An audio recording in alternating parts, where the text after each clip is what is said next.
Have you guys ever realized about how tightly you grip your paddle shaft with your bottom hand can actually play a major effect on your paddle stroke? Or that's actually really beneficial to work on your paddle stroke on a stable surface below your feet and not always on an unstable surface? Well, those are just a few things I talk about in today's podcast episode with Magnus from Kona Sports. Once again, as we talk about all things indoor SUP. Along with those topics, we'll also be discussing things such as, does indoor SUP work both the lower and higher heart rate zones? Why you should be using lighter bands for your indoor SUP exercises, and how you can work on sprints and a higher paddle cadency without actually becoming exhausted. So those are just a few things we're talking about in today's episode, and I'm super stoked about it. But before we dive into it, once again, I want to remind you that if you have any questions about indoor SUP or anything related to this topic, please feel free to reach out to Magnus and I so we can answer those questions for you on this podcast. If you're watching on YouTube, you can simply leave us a comment down below. Or if you're listening on Apple Podcasts or Spotify, feel free to send me an email at contact@ethan-huff.com, and we'd be happy to answer those questions for you guys on this podcast. So without further ado, let's dive into it. Well, everybody, welcome back to another podcast here with Magnus and I. We're so stoked to be here once again to talk all things stand-up paddleboarding and even more specifically about indoor SUP.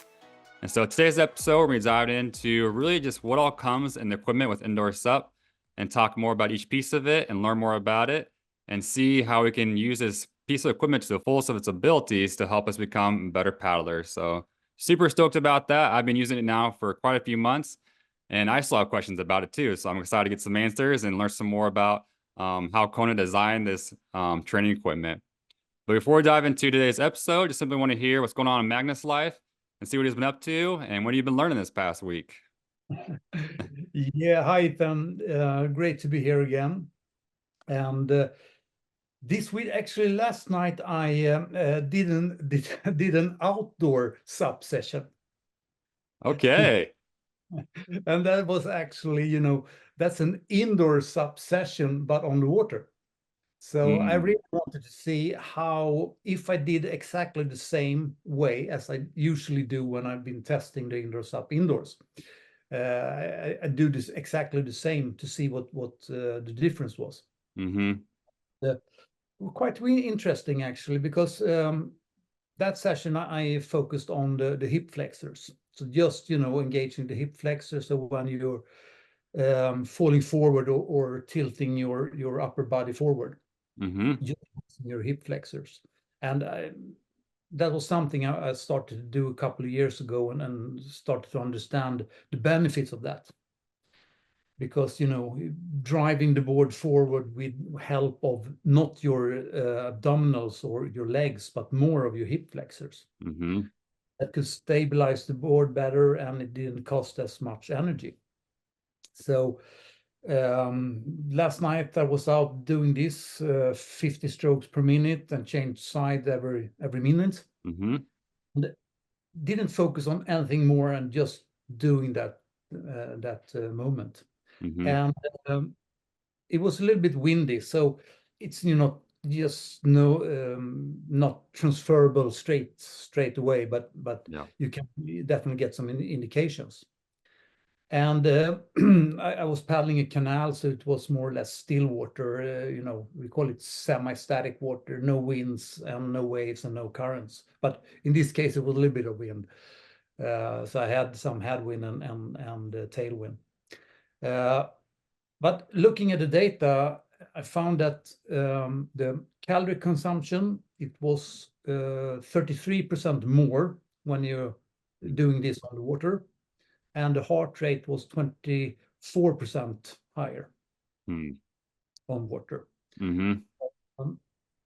I did it for 1 hour exactly, and I think the average speed was just over 7 k's per hour, and I came around 7.5 k's distance on that session.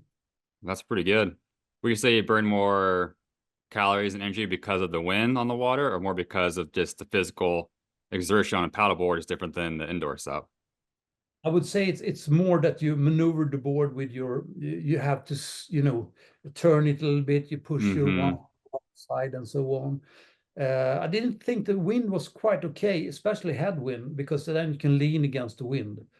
So that will actually save you some energy. Especially in this case, I wasn't focusing on speed or anything else, just following the rhythm of the metronome. Hmm.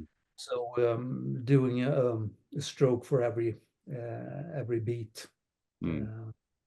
So it was good because I did a quite hard session the day before. So this was a perfect recovery session, actually. That's great to hear. Yeah, I love hearing your insights out as well in terms of comparing indoor SUP to doing the same thing on the water and seeing how those compare to each other. So that's always super interesting. Um, yeah, for me this past week, I'm still new to this Washington area, so I did another exploration paddle as well last week to a new location on the ocean here. Now, I guess you consider most of the Seattle area in like a larger bay, more or less, but we Yeah. still obviously get some good winds through here and some more extreme currents than what I'm used to. In Baja, our currents, our tidal change was usually only around 5 feet, so less than 2 meters. For here, we're pushing like 12 to 15 feet. So what was that? 1, 2, 3, like four, maybe 5 meters. And so quite a bit. So I went for a paddle session on the ocean this past week and loving the views around here. Got some gorgeous mountains to look at. But the currents, you can feel them on the water. So that's super interesting to feel. And I went for our first Monday night's summer series races here at a local club. And we did some decent winds last night, as well as a little bit of current. And so it's fun kind of going in those conditions, learning more about how to handle the board and some side chop, of course, upwind, downwind, and with the current also. So learning how to find where there's less current in the race and find the best line. So I love that kind of stuff though. A place to continue to learn my skills of how to read the water better in terms of paddling and current, especially if we're trying to maximize speeds and even windy conditions as well. So that's kind of been my past week of paddling so far. I spent a lot of time too at the indoor SUP, focusing more on my reach. I noticed in my last race that over time I became more tired and more fatigued, that my bottom arm was not fully extending to maximize my reach for my paddle stroke. I was starting to shorten it. So I wasn't necessarily like, I wasn't using to pull the paddle to me, but I had some more bend in my elbow. So my reach was much shorter simply because I was fatigued and not focused on maximizing that reach. So I really spent some time this past week focusing on the indoor SUP to really make sure focusing mentally to get that muscle memory there to keep the arm extended for the maximizing my reach from paddle stroke. Because that's one area I noticed watching my video, like, oh, I'm shorting my reach quite a bit in these paddle strokes here. And I didn't realize it during the race, but now I'm watching the footage, just I see that mentally I became exhausted and lost focus on that part of my stroke. And so definitely focused on this indoor SUP this past week to kind of put that muscle memory in my mind once again to kind of firm that better. So when I become more fatigued in the future, hopefully the muscle memory takes over to keep the arm fully extended. But that's been one area I've been kind of working on recently.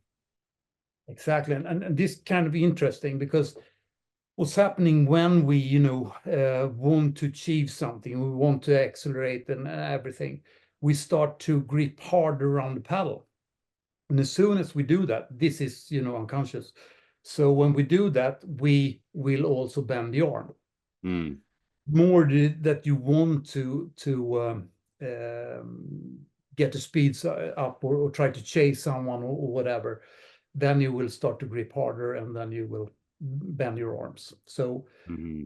that's not only by fatigue actually. And so another thing is that you're getting straighter and straighter. You straighten your body and therefore losing reach as well. Mm-hmm. Yeah, it's interesting. I definitely agree with that. Because I was looking towards the end of my race where I started, like you said, tightening that grip and shortening my reach to apply more power. Almost like you're pushing down still the force of your top hand, but then you're starting to do a little bit of pulling with the bottom arm too to get some more power and for the shorter spurts anyways.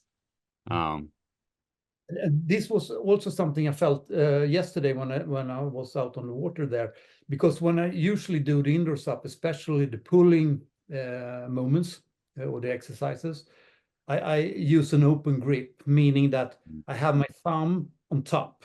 hmm, So when I you know, the lower arm, I have my thumb on top and an open palm. So I have a handle here. But when you, especially in wind and so on, then you will have the shaft in your here and push it forward, and then you grip more when you pull. So that will also increase your heart rate actually, because soon as your arms are more engaged, the heart rate will go up because arm work is more connected to the adrenaline system. That's interesting. Yeah, that's a good tip advice you said, to put your thumb on top to minimize you gripping that shaft tighter, I guess. And so, yeah, I'm gonna try this next week, see how it goes and see how it feels in the indoor SUP and on the water as well. It's a good tip. It's a good tip.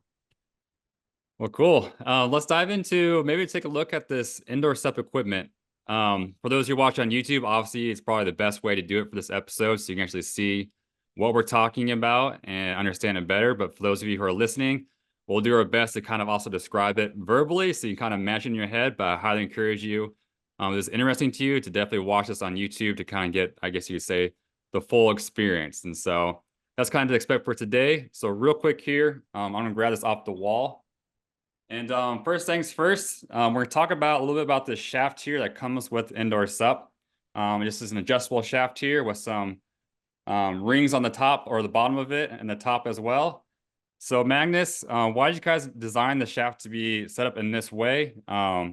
Is there a certain reason why you guys chose a certain length for it? And what are the rings for and how to use them? And talk a little more about this piece of equipment here. Yeah, it was actually that it started with just, we had the shafts.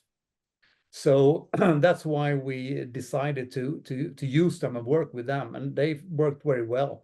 So we started doing that, and in the future we'll try actually make them shorter from the beginning, because the costs of transporting is that length is more expensive. So we'll make them more adjustable but shorter from the beginning.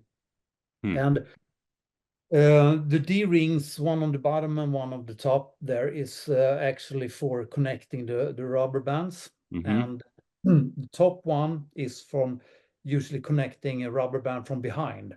So then you can, push the shaft forward, either with connecting a band around your arm and push your elbow forward. So you can just work with that, for instance.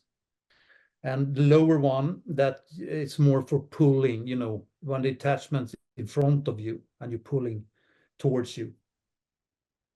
Okay. And the adjustable shaft there is good for that, can also, increase or decrease the resistance. So the further, the longer you have it, the more resistance will be. But if it's too long for your height, you will hit the floor. Yep. So I've definitely done that before. Yeah. So and these are non-twist shaft, adjustable shafts. So this is also good.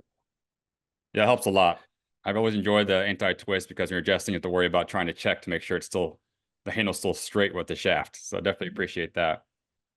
And the attachment, or the adjustable part of it there, you can actually see there's some screws. Yeah. So in the beginning, when you get it, if you just lock it, you press down, it's, may collapse. Yes. So then you just turn that. Tighten it. Yeah, exactly like that. So you find where it actually locks. Yeah, I actually used that for a test I did the other week. I was talking about a straighter versus a more bent top arm. And one of the tests I did was I used this shaft right here, and I loosened it just enough where there's still quite a bit of friction on here in terms of grip with the clip. And I tried to see how much force it took to push it down with a top arm to push the shaft together versus having a more bent arm. And for those of you who haven't watched that video yet, I'll give you a little bit of spoiler alert for that video anyways, but I was able to definitely apply more force with the more bent top arm and push the shaft together further in anyways versus having a straighter top arm. So that was super interesting. So it's fun even using stuff like this for other tests outside of, I guess, its intended purposes, but that's what I use it for.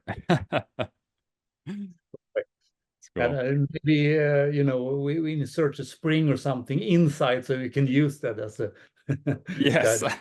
Yes. So yeah, it's pretty straightforward. It's been a good shaft I've used so far. I definitely got some wear and tear on mine from using it. And like I said, I've definitely smashed the floor a few times when I had the shaft too long when I first was learning how to properly use it.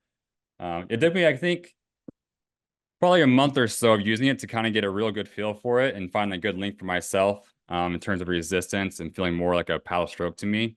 And so I wouldn't say it's something you just pull out of the bag and like start using it right away and just expect to have it all figured out. It definitely takes some time, like you said, to find the right height in the shaft to what feels good to you in terms of resistance, but also where you're not going to be flipping your toes or the floor trying to paddle either. I hit my toes a few times actually. Not that fun. Yeah. And so before we move on to the next piece of equipment, one of the things you also told me about when I first started using it, and you're kind of watching how I was using it, was you recommended actually that I would not wear shoes and actually be barefoot when I used equipment. What is kind of your reasoning behind that? Yeah, because we have so many receptors in the soles of our feet, and these are telling us all the time where the pressure is, where we have the central gravity and the body weight. So if you stand on have like soft soles on your shoes or something, Mm-hmm. the brain will feel this instability, and it tries to correct that all the time, meaning that you don't really find exactly where you have your central gravity. So standing on that stable or firm surface Mm-hmm.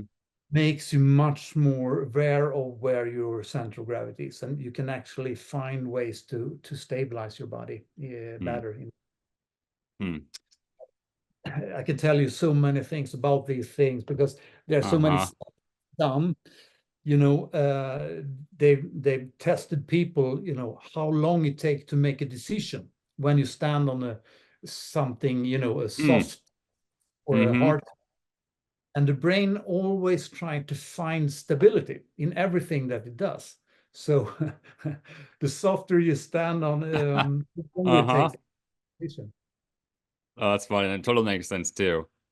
So what would you say, another question alongside that too, if someone asks a question like, could you or should you use this with like a balancing ball or something below your feet? Um, would you ever recommend that, or you say is better just to focus standing on a solid surface for the use of indoor SUP? Yeah, so what we found with indoor SUP was that standing on an unstable surface all the time, being on water, Mm-hmm. was actually what inhibits us to make any progression, because we don't start to control the board. We're just victims of how the board moves. We're getting better on standing upright on the board, even if it turns around in many ways. So if you're standing on something unstable and doing this, you Mm-hmm. will not get the effect that we want with indoor SUP. Mm-hmm. To try to understand how we move actually on the water and how we can be better or more effective moving on the board. Mm. Yeah, I agree with that. It's funny though, because I feel like until now, whenever I see people doing anything that kind of resembles an indoor SUP session, they are typically standing on some kind of unstable surface on a piece of equipment or something in their house just to mimic the sensation of being on the water. But like you're saying, it's also good for us not to always be on that situation in terms of balancing, because like you said, our brain is having to now factor that into our session. And so like I think we're saying so far, and then what you're saying is like it's better to not have that factor of balance on our brain, to just fully focus on learning form and technique, and then apply that balance, like you said, later on the water session, for example. And so, I would say it like this: if you have a hard time standing on your ordinary board on water, then you definitely could work with your balance, standing on unstable mm, things on land. But if you have no problem standing on your board, then you should be focusing more on to find the right muscles and find the right activation and see your how light-sided you are and so on. Mm-hmm. That makes total sense. Cool. Let me grab the back here. All right, now I've got the back here of Indoor SUP, and it's nice here in this first version anyways. All comes nicely packed here in the back, so it's super easy to travel with. I've enjoyed like taking this bag with me and just grabbing this and the paddle shaft, taking it back to my house or going on a trip with it. Like you said, I think it'd be good to have a smaller shaft for the next round that actually fits better inside like a suitcase or something. Because that'd be super handy to do, especially if you're flying places. You can Opening. actually, yeah, we're shipping the shafts, then we take them apart, so it gets a little bit shorter. That's a good idea as well to pull it apart. So I'll pull it out here, and I think first things first, we'll talk about the bands that come with it, and we'll talk about some of the other accessories as well. So 5 bands are all different colored, which is nice to have the color coordination. So later when you have and memorized which color represents which weight, you can just grab it by color. The heaviest band here we have is the black one, which is 50 pounds or 22.8 kilos. The next one's going to be 40, which I believe is the green one here. That's right. And this one's going to be 40 pounds, as I said, or 18.2 kilos for the green one. And it just goes down by 10 pounds each. So it goes all the way down to 10 pounds. So next you'll have the 30, which is the red one. I'm going to grab all these bands in my hand here. The red one here. And then you have the 20, which is the blue one, or the 9.9 kilos. And then lastly, you have the little guy here, the yellow one, which is just 10 pounds or 4.6 kilos. Yeah. And so a nice variety of bands. What I've learned so far using it is a nice tool to be able to mix things up, especially if I'm having like a band on top or a band on bottom. I can mix things up with the weights. Or if I'm doing exercise where I need like bands on both sides of paddle shafts in terms of even distributing the weight evenly, I can mix match bands to make sure the same weight is applied on both sides of the shaft. So it's kind of nice fun playing around with it. But why did you guys choose the weights you did in terms of 10 pounds to 50 pounds? How come you guys didn't go heavier, or how come you didn't go maybe even lighter than 10 pounds? Like, what's some of your reasoning for the weights you guys chose for these bands? This was, from the beginning, it was an experiment to see, we tried some different varieties actually. So we found that this worked for most people, and especially it's about your body weight, because you want to work with your body weight and using that for driving the support, and the same way here. So we want to see what parts of the body will stabilize your own weight. So that's why we don't go for the heaviest resistance. We want to find the least resistance, actually, that we just can feel what muscles we're activating, and to do the movement as perfect as possible.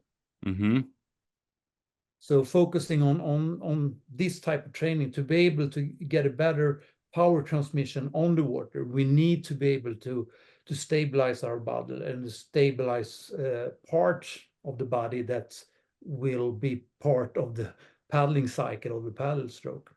Okay. So for instance, like your shoulder or elbow, your wrist or something like that, we have to, if you start to have if you have a too big of a resistance, you start collapsing your body to compensate for that resistance. So you will not using your body in the way you should be using it. So that's when it's too hard.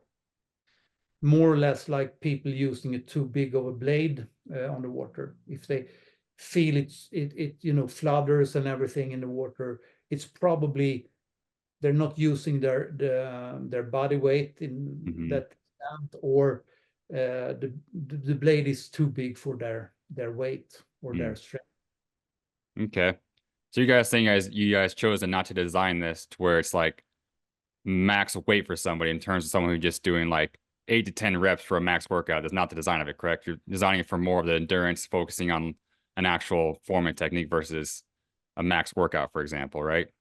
Yeah, exactly. What we talked about last time was that this was created from the gym exercises when we connected the shaft to the cable machines, just for maximum strength part of training. So trying to do more or less the same exercises that we do in indoor SUP. Mm-hmm.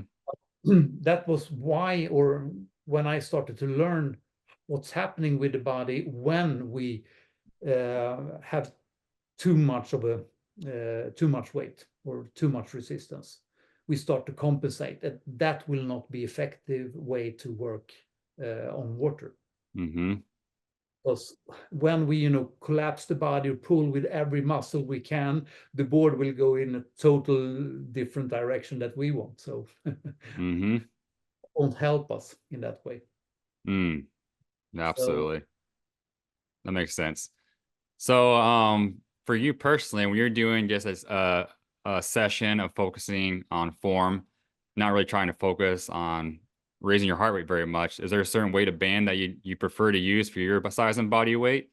And I guess if you don't mind sharing even your size and body weight so people understand where you're coming from, share kind of your personal preferences when you do an indoor SUP session and kind of what you use in terms of focusing on form or technique. Yeah, my body consumes, I'm 183 centimeters. Was that in, I think it's like 70, no, it's six foot, I think. Mm-hmm. Yeah, I think you're in the low set, like around 70 or so inches.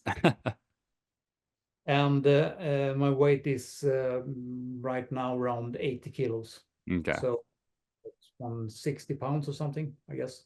Roughly around there. I don't have all my conversions memorized, but roughly around there. So, and when I started doing the test of indoor SUP, I did the same exercise, 1 hour, 50 strokes per minute, stroke rate 50 strokes per minute, and changed side every minute. So I did the same thing with all the different movements or exercises that we do with indoor SUP. Now we can do hundreds more or even more than that, but we have like 8 different that we usually work with. And so I did all these with every resistance to see what's happening, calorie consumption and heart rate and so on. Mm-hmm. I realized that the higher the resistance, it was still the same calorie consumption and heart rate, which was quite interesting. But then I realized that, especially when you do the pulling towards you or, falling forward, meaning that the rubber band will pull you back up. So the hardest exercise or that created the highest heart rate was actually what we call the explosive activation, meaning that you have your blade behind your feet. Mm-hmm. And you do the exit, you swing the blade forward as explosive as possible. So that will pull your body forward towards the catch. And then we pre-activate the body, meaning we stretch the body out. So when the blade hits the water, the body itself will contract. So that will help us. And when we train this, that swinging forward of the blade, the meaning that we have the resistance in the bottom part of the shaft and attached behind us. Then when we stand, as far forward from that attachment that we feel that the rubber band is tight. And then we try to swing the shaft forward. And when doing that exercise, that's the hardest actually. You can do that with either locked legs, you slightly bent knees, and lock knees in that position. So you just use your arm pulling the shaft forward. Else you can, stand with slight bent legs and then pushing your hips forward.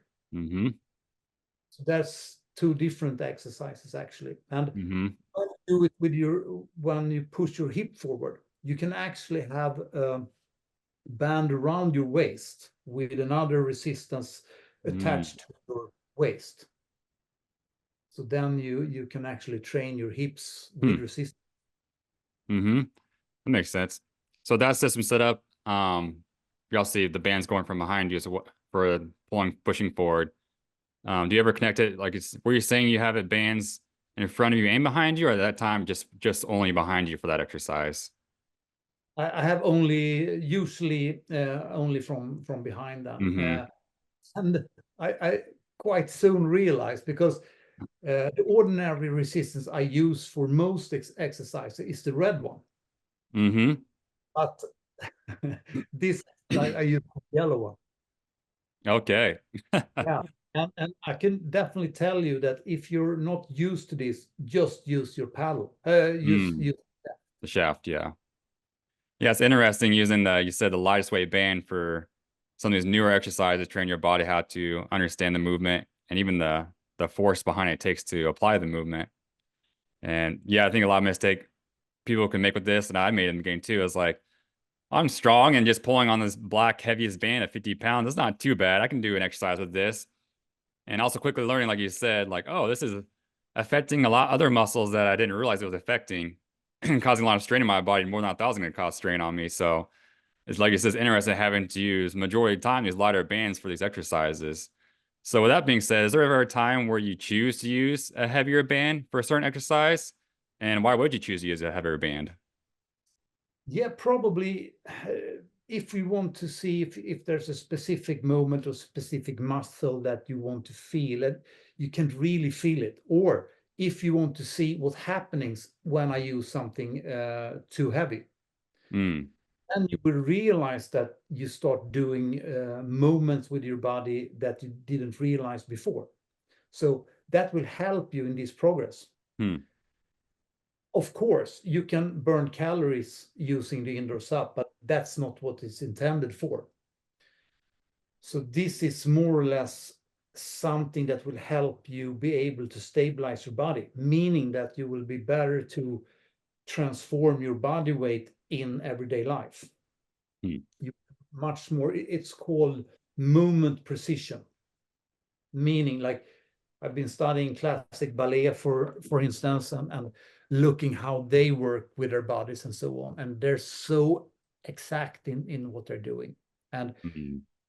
um, applying these or their techniques in many ways for other sports helps other sports to be so much better, and especially the athletes in these sports. Hmm. Yeah, it's So some interesting topics like you're saying, and you made a point as well. Indoor SUP is not designed necessarily for the calorie burning exercise. Now, obviously, you'll burn some calories doing it because any kind of movement does burn calories. Um, but even in terms of yeah, like just your heart rate levels, is this more designed then to work in the lower zones, or is it can you also use it for the higher zone trainings? Kind of explain that.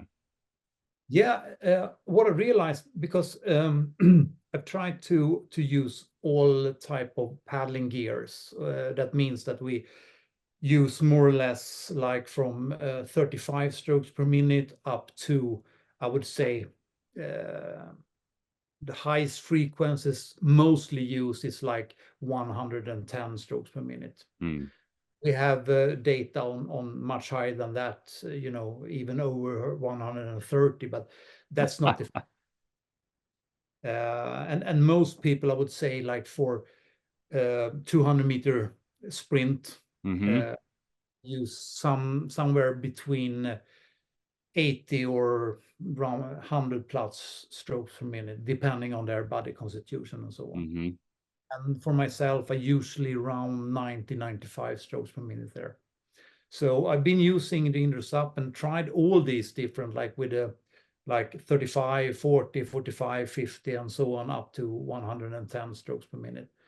But realize that even when I do 110 strokes per minute, I still in zone one, heart rate between 55 to 72% of your maximum heart rate. So I've done over 1 hour sessions with 90 strokes per minute, and I'm still in zone one. And this is so fascinating, because suddenly you realize that you can work with things that you never can work with on water, and you can do it for so long, meaning that when you do something as fast as that, it slows the time down, Mm. meaning that if you would try to do this on the water, you will be so tired that you have no clue on what you're doing. But when the resistance is so light, meaning that suddenly you can start feeling what you're doing, even with this high cadence. Yes, that's super interesting because, like I said, when will you ever have a time to focus on your sprint form and technique with actually not being tired from a max effort workout, which is required for sprinting? And you can't, like you said, you can't get that experience of working on your sprint form at max effort without being completely exhausted on the water. And so, like I said, that's what's super interesting about Indoor SUP. So now you can work on your sprint max effort form that doesn't require max effort level heart rates, which is mind blowing for a lot of people, I think, to think about, even for myself to think about that concept of like, wow, being able to work on form for a longer period of time to where I can still think what's going on and process without having to, like I said, be completely exhausted and have no mental power to do that. And so that's a really interesting concept.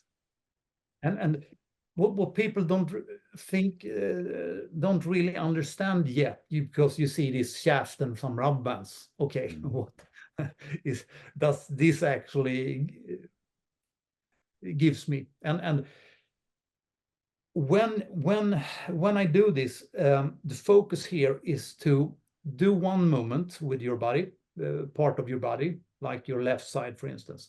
And you try to focus on maybe you're pulling with your lower arm or pressing with your upper arm, or what you're doing.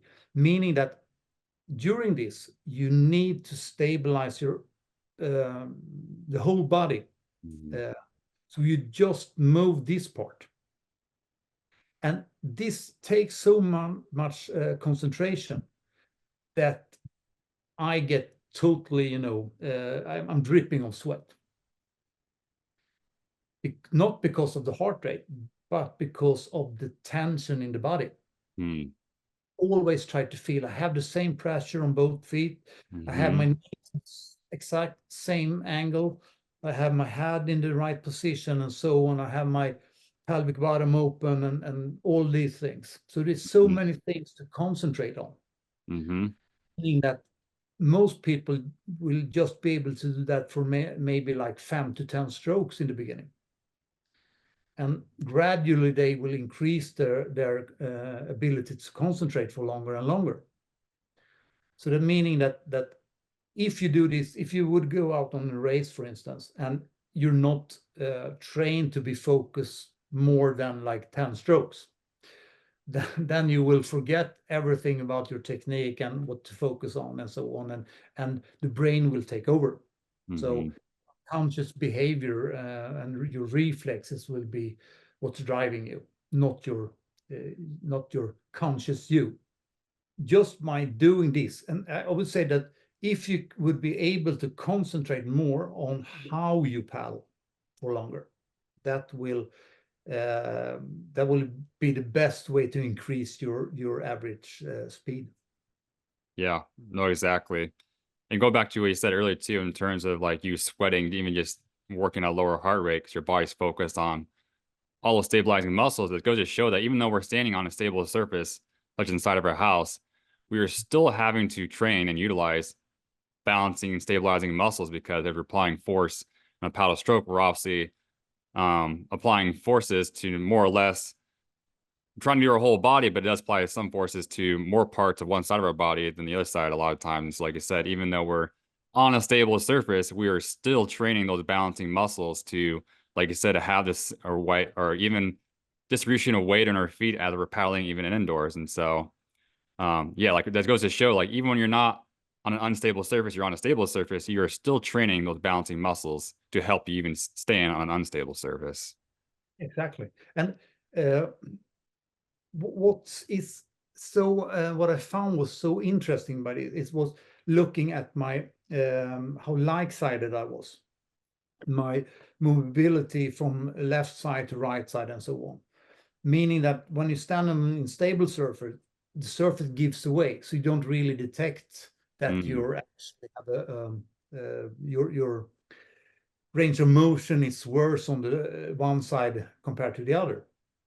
So something that's very intimidating, more or less, or tiring, is like if I do it on my left side, for instance, it feels good, and then I try to do it on my right side, and I can't really do it there.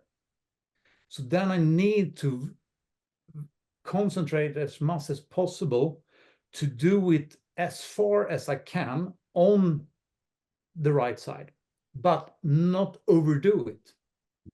Because what we realized during all the years with athletes and so on is that if we try to force something, the safety mechanism in the body is that we contract the muscle instead to protect us from not tearing apart. So that means if I can move my left arm this far on this side, and my right arm, I can just move it here. So if I try to force it to the left, I twist my whole body. And then I don't increase my range of motion. So if I just go as far as I can on this side, that's okay, because repeating that motion, the brain will realize that there's no problem. So it will gradually increase the range of motion, and suddenly I can move it as far as I want. Yeah, it's a super good point to be making. So this is very, very hard when you realize that you're not like-sided. No, absolutely. And like I said, I think the biggest mistake a lot of us paddlers make is compensating for the lack of mobility with other parts of our body.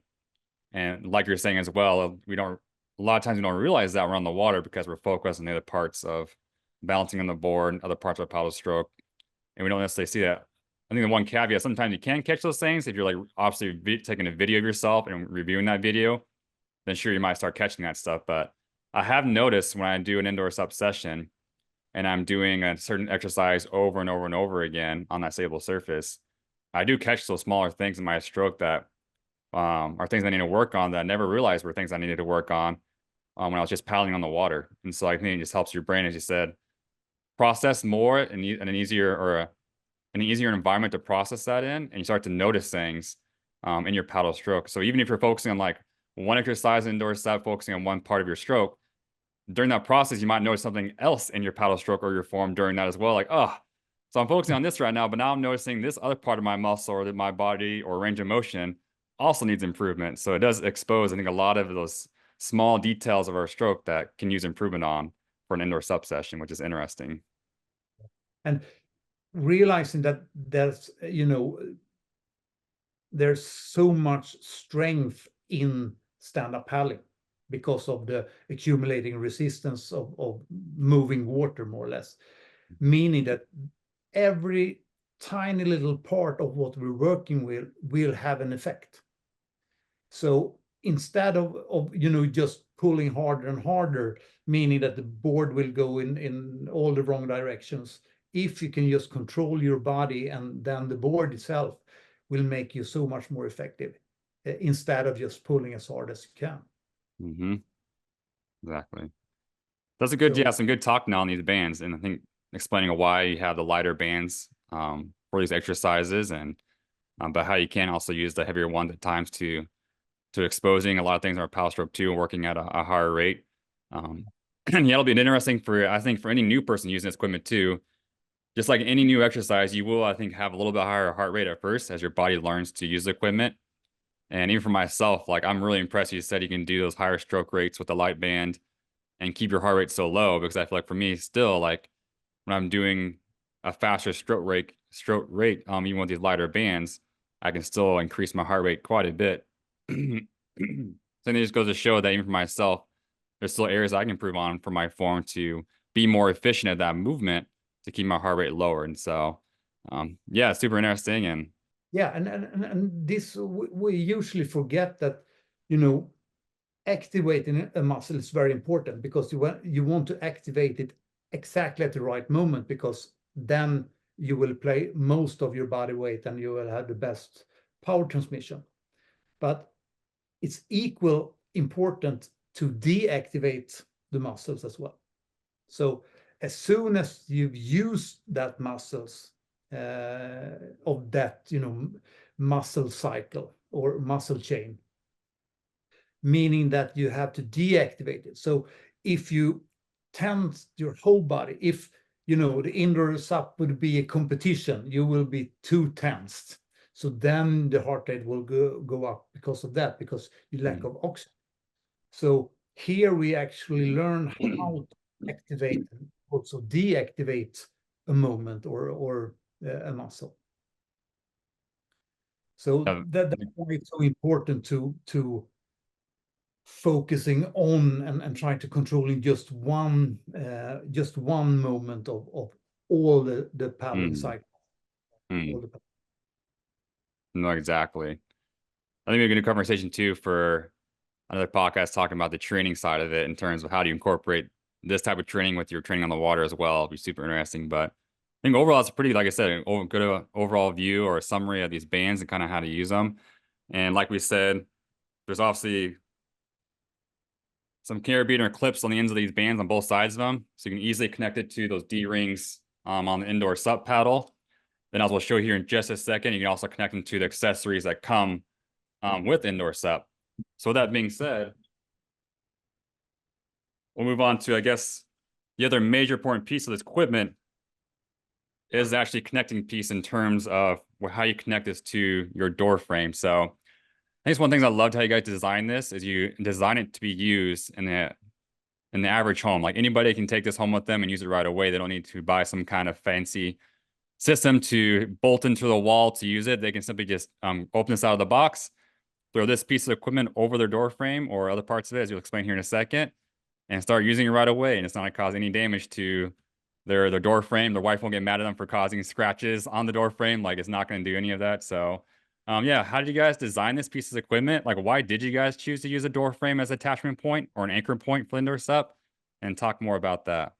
Yeah, because this, if you have it in a door or even a window, actually, then you can move it around. So you can either have it on top of the door or door blade, or you can have it, if you have the possibility to move around it, you can have it on the side of the door as well, because then you can correct the angle. Yeah. And you can have it also on the bottom of the door. Yeah, so it's what's nice about it. You said the design is being able to put it where you want it in terms for your workout. Like, what are you focusing on in terms of your paddle stroke? And you design or put this simply where you want the high or low or the bottom, and find a good anchor point for design for your workout. Would you recommend? I've had a question too for people talking about this as a anchor point. Is it better to always have it on top of the door frame for any person, like of any size? Or say you're a shorter person, is it better to not have it anchored all the way up the top of door frame? What's your recommendation for that? It's depending a little bit what you want to train, what part you want to train. If there's like working with your upper arm and pressing down, it doesn't really matter, because then you can have it quite high, because you want to train your chest muscles. So by activate this and pressing down. And the same with pulling down with your like a straight lower arm and so on. Pulling just straight down works good. But best way, if you really want to fine tune the moment, you can see how do I do the catch, for instance. What angle does my blade hit the water and so on, and then you can find the height that you most suitable for you. Mm-hmm. And the same if you're focusing on what we call the arm paddling, like pulling with your arm, like in starts and after turns, when we want to accelerate as fast as possible. Then I have it down low, the low part, because that simulates when the blade is in the water. So moving the blade, when the whole blade is submerged, and moving that through the water, or gripping that angle. Exactly. Okay, so there's a mix then of not only your size, but also just the type of exercise you want to focus on for your stroke, then of where you should have it in terms of height on the door frame. Exactly, and not to forget that this is not a simulation of the paddling stroke on water. It will help us find the muscles that will help us on water. So it's better to find ways to activate these muscles that we want to use. So then the angle of the resistance band doesn't really matter that much. Okay. As soon as you find the right muscles, then you can tweak it a little bit more and more. Okay. Yeah, my one other question for this piece of equipment for the door frame here. For those who are watching, you see we have a D-ring on here to connect your band to.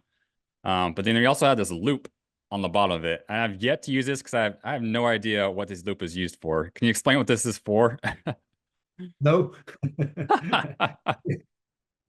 I think you can actually use, you would be able to do X if you pull your shaft through there. You can do like, pulling yourself towards this with the shaft, like a standing, pull up or and so on. Well, cool. Let's move on to the next thing here in the bag. So move on to what I guess you could call as these handles or hand grips. And on the ends of it, you have another set of D-rings. Did you guys include it just for including a way to do more exercises with the bands, or why did you guys include this in the indoor SUP stuff? Yeah, if you now the bands is a little bit too long actually, but if you like put the attachment up on top of the door, and then you can have you can put these in there, and you can just do a pressing motion with that type of handle.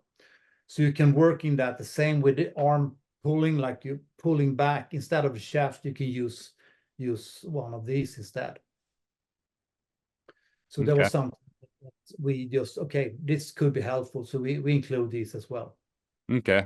Yeah, it's a more variety, I guess, in workouts you can do to train certain paddling muscles and things like that. I personally use them in terms of just like lat pulls. So like I said, I'll connect to the bands and then just focusing on pulling with my arms and working my lat muscles. But like I said, the bands are a little long for that. So if you do that, you do need quite a bit of space behind you in terms of getting that distance you need for the resistance on the bands.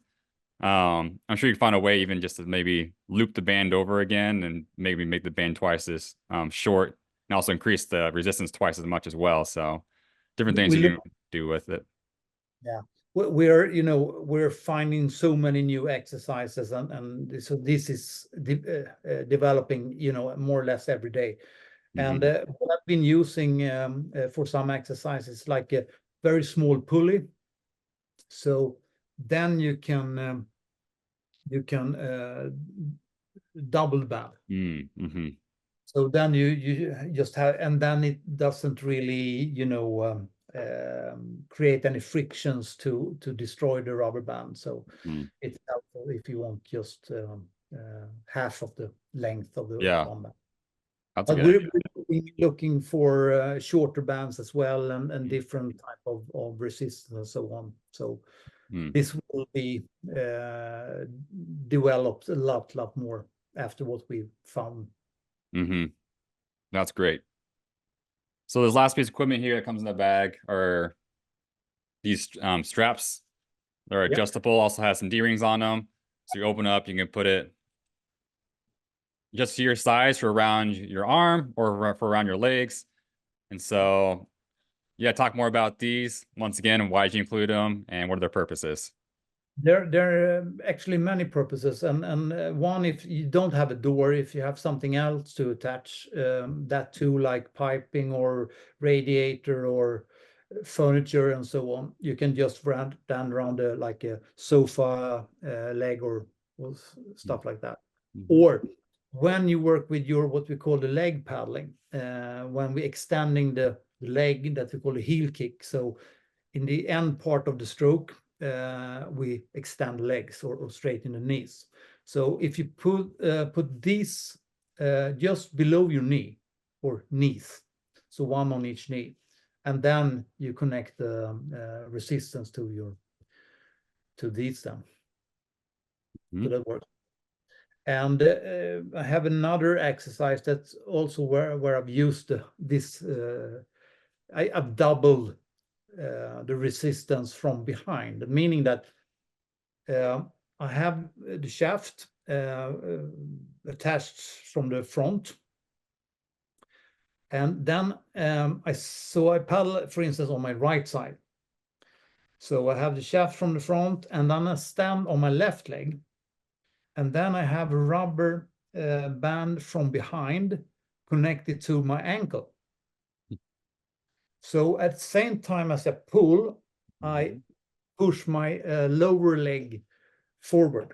So pulling on my right side with the shaft, I also pull my right leg forward using my hip flexors. Because what I found, we haven't any videos for that yet, but we will do a video of that, is that when we're using the hip flexors, when maneuvering the board and controlling the directional stability or the core stability of the board, we can paddle on my left side, for instance. I can focusing more activating my right hip flexors. That will help instead of pushing, like when you're paddling on left side, the board want to go to the right. But pulling the board forward with your hip flexors, that will actually, compensate for that. So the board moves more straight. That's great talk and like a good exercise to work on improving and strengthening the hip flexors. And I think we definitely could do a long conversation too, talking about the importance even hip flexors have in the paddling world and how it greatly affects your paddle stroke and power. So definitely want to talk more about that later as well, because I think it's an interesting topic. But yeah, I think it's cool seeing this range of motions that are exercises you can do with these equipment in terms of connecting different parts of your body to work on your strengthening different parts of paddling muscles, to even just being able to do guess you call normal gym exercises with the grips and stuff to work on lat pulls or whatever you want to work on. So I think I appreciate the variety you guys included in this equipment to not only be solely focused on a paddle shaft and bands, but also recognizing that bands are still a great way to work on strengthening obviously parts of our muscle groups in our body. So I think by including those other accessories, it's just a nice touch on top of it to be able to, yeah, just be able to do more exercises with the same pieces of equipment, which is really nice to be able to do that. We're still developing this with a lot of physiotherapists. So they found this being so good for rehabilitation training. So a lot of these exercises that we created is based on the normal function of the body, the range of movement and joint stability and so on. So we created a lot of tests, or there's already a lot of tests in the physiotherapy area. So you will be able to do these tests and see if you have the right range of motion and so on. And if we have some disabilities, we can start working with them, and then be able to be much better paddlers after that as well. So there's so many things that we need to work with if we want to be the best of ourselves, more or less. Yeah, I think that goes back to what we're talking about, I think, in a previous podcast episode, of how like this training equipment, this Indoor SUP, yes, it's obviously going to help you with your paddling technique and your form, make you a better paddler. But like you said, also just make you a better and healthier human being in terms of being able to function just more in your daily routine, things around the house, things at your workplace, even just playing with your family, your kids or friends in another sport. It's increasing like your range of mobility, increasing your stabilizing muscles, increasing those other muscle groups you're using for paddling, and just improving your overall health. I think that's what's so cool is like, yes, we're obviously focused on paddle boarding with this, but the caveat or the plus side of that is that we're also improving just our overall physical fitness and healthiness in our bodies as well. So what a great pro. Like, not only are you improving yourself as a paddler, but also improving yourself as a human being, and hopefully prolonging your lifespan as well, which is awesome. Yeah, for me, stand-up paddling for me, it's not, paddling faster. It's not about that. It's the benefits for everything else I want to do, because there's no better way to train than doing stand-up paddling. And realizing that with this tool and trying to improve myself in this area, I become so much more functional in every other thing I do. And the side effect of this is that I'm paddling faster. So yes, that's a the great point.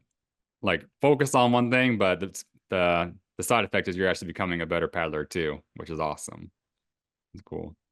Yeah, well, thanks, Magnus, for talking more about this equipment today. Hopefully those of you who are listening or watching were able to get more insights on just what comes with Indoor SUP and why it's included and how to better to utilize it as well when it comes with equipment.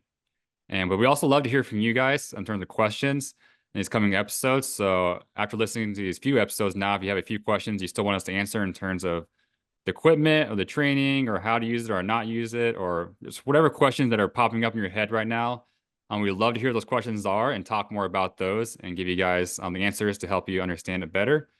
And so feel free to leave a question in the comments down below. Or if you're listening to a podcast, feel free to send me an email. I'll have my email link down in the description box below the podcast. So feel free to send me an email with your questions.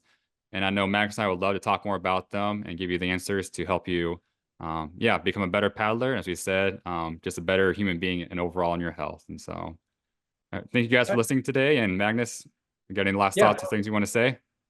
Absolutely. And I will say next time maybe, or some other episode, we can do a full setup of the Indoor SUP, and then we can show some exercises as well and what to think about there.